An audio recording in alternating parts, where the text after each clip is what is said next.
Hi, my name is Tom and I'm an alcoholic. In November 2020, I was asked to lead an Alcoholics Anonymous men's step discussion meeting. The format of the meeting is for the leader to share their experience with one step in depth per week using the 12 and 12 book as a guide. I recorded my portion of the meeting to share with sponsees and others who could not attend the meeting. Thanks for taking the time to listen, and I hope that my message of recovery resonates with you. I'm Tom, I'm an alcoholic. Thanks again for hosting the meeting tonight, and thanks everyone for showing up on our discussion of Step 10. Just for those new guys, I'm Tom, I'm an alcoholic. I'm also an addict and an Al-Anon and throw any other, 12-step, alcoholism, character defect based thing at the end of that, and yeah, I could probably qualify. I am a product of a family filled with alcoholics and a lot of chaos, and as a result, started drinking and using substances at a young age. Got sober at a young age, thankfully, only because it was the last thing that was going to work for me. And so, as a result, this month I'll be celebrating 32 years through meetings like this, guys like you, and step work like we're going to talk about tonight. Step 10 in particular, I needed some help learning how to live, and step 10 is one of those key steps for me in terms of daily living. So step 10, continue to take personal inventory, and when we were wrong, promptly admitted it. And the little summary at the beginning of the book has these bullet points. Can we stay sober and keep emotional balance under all conditions? Self-searching becomes a regular habit. Admit, accept, and patiently correct defects. Emotional hangover. When past is settled with, present challenges can be met. Varieties of inventory. Anger, resentments, jealousy, envy, self-pity, hurt, pride, all led to the bottle. Self-restraint is the first objective. Insurance against big shotism. Let's look at the credits as well as the debits. And examination of motives. All right, so I always start off with, okay, why step 10? Why step 10? Why in the world would I want to continue to take personal inventory? And when we were wrong, promptly admit it. First of all, I thought I did all this work already. You're asking me to do more work? I thought step 9 was the big one, and then I could coast the rest of the way. You're asking me to do something. I'm used to taking your inventory, and when you are wrong, promptly letting you know. This is the exact opposite of my alcoholic thinking. Why in the world would I want to do this? Well, if I'm at step 10, it usually means I've gone through all 9, and I've put in all this work to clear up the wreckage of my past, get a better understanding of myself, what my character defects are, what my assets are. I've cleaned up to the resentments and harms and things that have led me back to the drink over and over again. So, at this point, I should be current. I'll put that in quotes. I should be pretty current with my program. So I should be able to go forward at this point and just clean up what's happening in the short term and address what comes in the short term.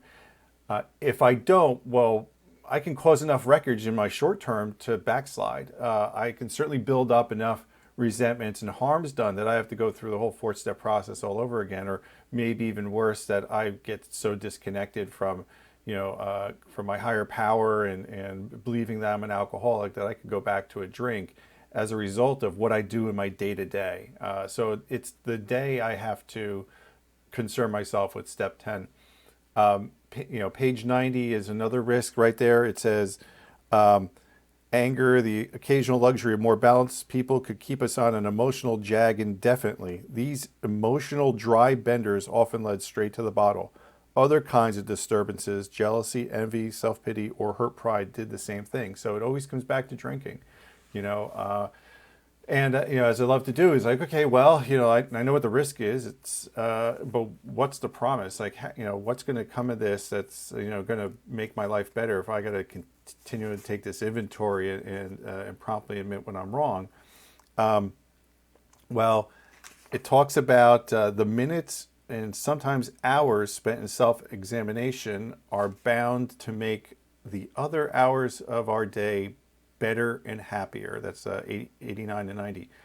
Make my hours better and happier. And if I go back to, why, one of the reasons why I was an alcoholic and addict, and one of the reasons why I suffered so much was I didn't think my days were going to be better or happier, and I had that despair and loneliness. And if I'm doing this inventory work and taking this step 10 actions, that I'm getting a promise here, and it's going to be better and happier. And then at the end of the chapter, someone mentioned this at the beginning of the meeting before we started, that if I do this work, that I could sleep in good conscience. Like, I could put my head down on the pillow knowing, hey, I did some good things today. The things I didn't do, not so good. I can correct them. I can make some amends if I need to. That's pretty nice to be able to sleep well compared to what it was like before. And then, of course, I love going into the big book for step 10, even though it's only like 4 paragraphs. They're powerful, absolutely powerful. And it says, we have ceased fighting anything or anyone, even alcohol, for by this time sanity will have returned. So those are some huge promises. I'm getting my sanity back. I'm going to get the proper use of my will back as a result of all the step work up to this point, and because I'm keeping it current in 10. So one thing about this step 10 is that these are, as I mentioned earlier, like foreign concepts to me, and they're emphasized here. And on page 89, it talks about being a healthy habit, and it needs to be emphasized since alcoholics are not disciplined or honest. So, step 10 at the beginning seemed like a drag. It seemed like yet another thing I had to do, but I'm being told to do this. I'm accepting I need to do this because I need to build some discipline in my life. I need to build some honesty, and that's really been the thread throughout all of this step work. It's increase my honesty, increase my humility, and get to a place where I could be undisturbed. So speaking of undisturbed, when we talk about step 10, again, going back to the literature, one of the types of inventories that he talks about, because there's a couple different types that are mentioned here, is the spot check inventory. And again, that's on, where's like page 89 or something like that, right? Spot check inventory. And when I get disturbed, and it's on page 90, it means there's something wrong with me. What's wrong? I'm getting disturbed. Well, what's so bad about being disturbed? Being disturbed leads me to being discontent, disgruntled, resentment. All that stuff kicks up again, and again, it makes me backslide in this. So I do a spot check inventory on a regular basis throughout the day. Am I getting disturbed? Right. So it's like almost like a spiritual Fitbit or Apple Watch, or maybe even like a mood ring. It's like, oh, the disturbed signals are going off. Something's going on here. Am I listening to that? That voice in my head. The small voice, and not the big loud one that clamors on sometimes. Am I listening to my heart, my conscience? Something's going on here. I'm getting disturbed. That's what I'm supposed to do in the spot check inventory. Kind of see, okay, I'm getting riled up. I just insulted a guy or was dismissive at work. Maybe I snapped at my wife. Whoa, let me stop here. Let me see what's going on. Page 91 tells us what to do in that situation. And I heard Sandy Beach explain this once in its simplicity, and I loved it. It was, either the other person is wrong, right? Like I had a conflict with somebody and they acted a certain way and I got disturbed by it. Well, maybe they're wrong. Maybe their behavior was, out of line. Well, what am I going to do about it? There's one spiritual answer to that. I'm going to forgive them, right? I'm going to look at what happened and go, hey, you know, my toes get stepped on. I step on plenty of toes myself. I'm going to forgive this person. The other option is I've done something wrong, right? Again, I lashed out in anger. I was dismissive. I hit send on that text message. I was too snarky, whatever it might be, or even worse is like, I did something more egregious, or act out more character defects, that I need to look at. Well, if that's the case, then I need to admit I'm wrong, right? Or both could be true, and I might have to, forgive somebody and say, that I was wrong, and make prompt amends. That one's tricky because I have to set aside the behaviors of others, just like in the fourth step, and the eighth and ninth step. I have to set aside the behavior of others, and I get an. I used to say I have to, but I get an opportunity to be the bigger man, the bigger person, by being the first one to extend my hand, the first one to lay out the olive branch, because I've got these skills now, because I've learned spiritual principles and habits from you guys and from this work, so I can go ahead and go, yeah, there was a conflict and things were said by both of us, but you know what, I'm going to make the amends first, and make the amends without expectation on the other side, because that would just generate more resentment.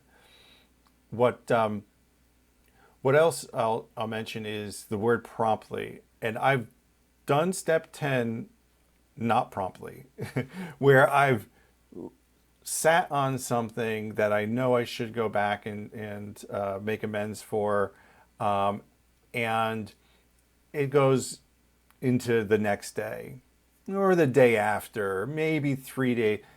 And, as a result of this work, again, I'm going to come back to I've gotten a conscience, I've gotten some humility, I've gotten some, this relationship with a higher power. And I know it's wrong, and it's sitting there nagging the back of my head. I don't feel good about that anymore. I used to love resentments.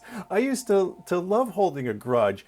It doesn't feel good anymore. And the longer I hang on to them without making the prompt amends, the worse I feel. So promptly is a key factor there, and it just brings me to neutral as soon as possible. The other piece that he talks about there on page 91, I guess it was, when it talks about the willingness to forgive and others, is the need for self-restraint.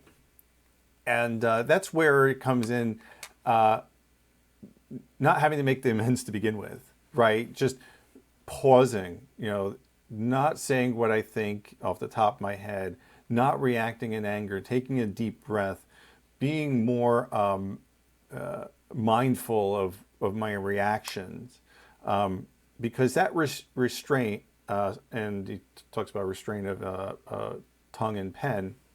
I guess that would be text messages and in social media posts as well these days.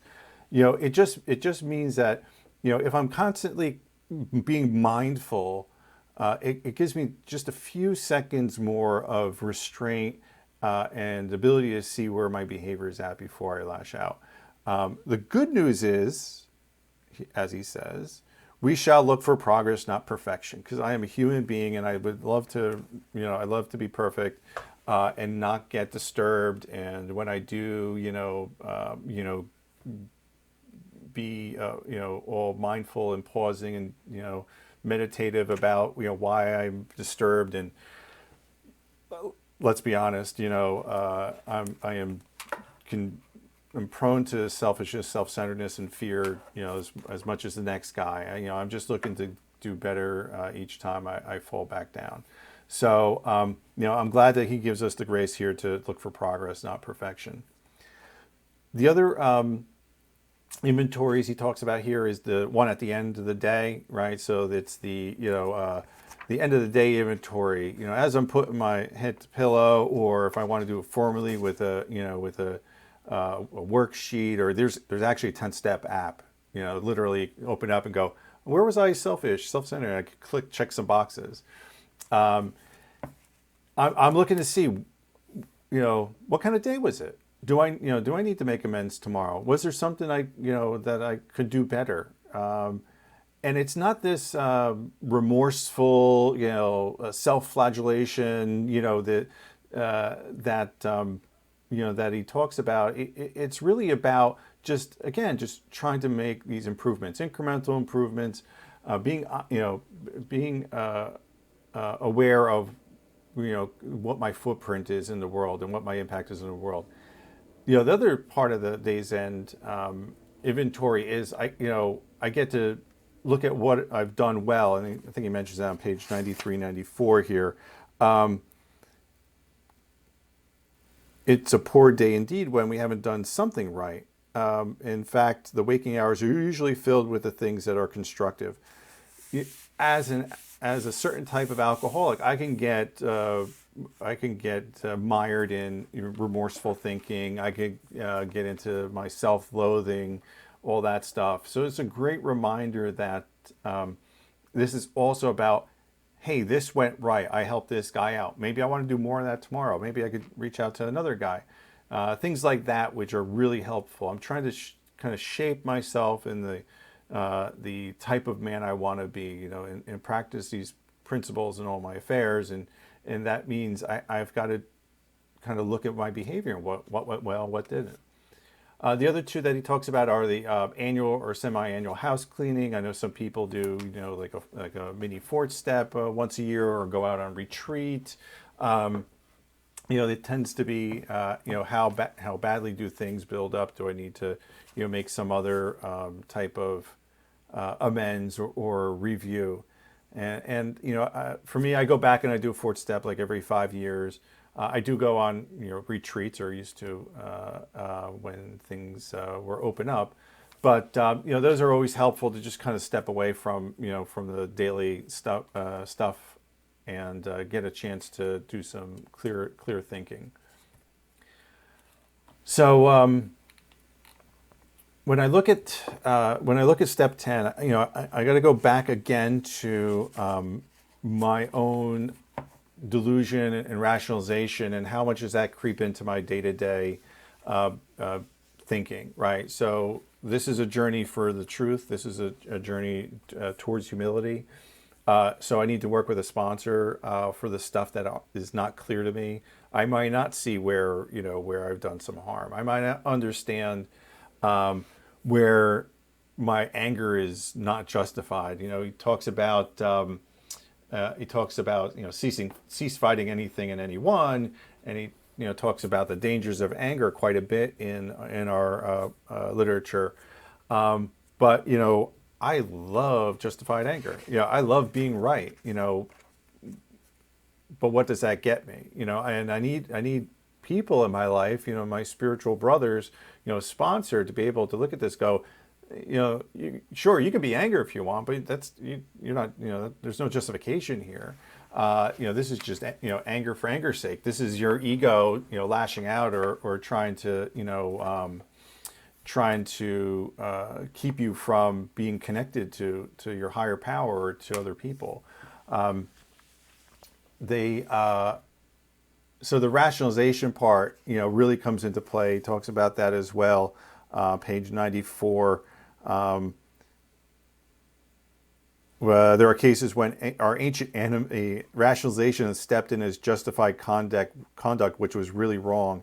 And then he goes through a whole bunch of examples. And this is, was important to me. Like early on, I just did like the cursory 10th step, just like look for the big things and address them there. He delves a little bit deeper here. He's like asking us to do a bit more, look at this a little bit more, So, did we sometimes hurt those we love because they needed to be taught a lesson when we really wanted to punish.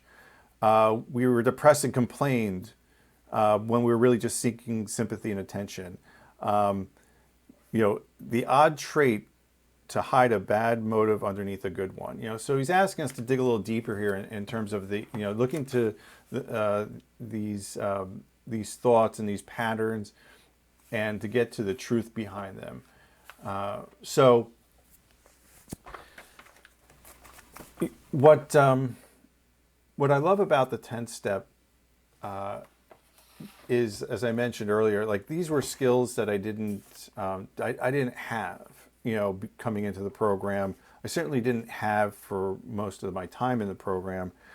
And he's given us a little blueprint of how to make it through the day. So I get to do my spot check inventory. I'm asked to pause. I'm asked to to look for these justifications. I get an option at the end of the day to look at my behavior once again and do the end of the day inventory. And what does that do for me? I go back to the big book, and he talks about that we've entered the world of the spirit, right?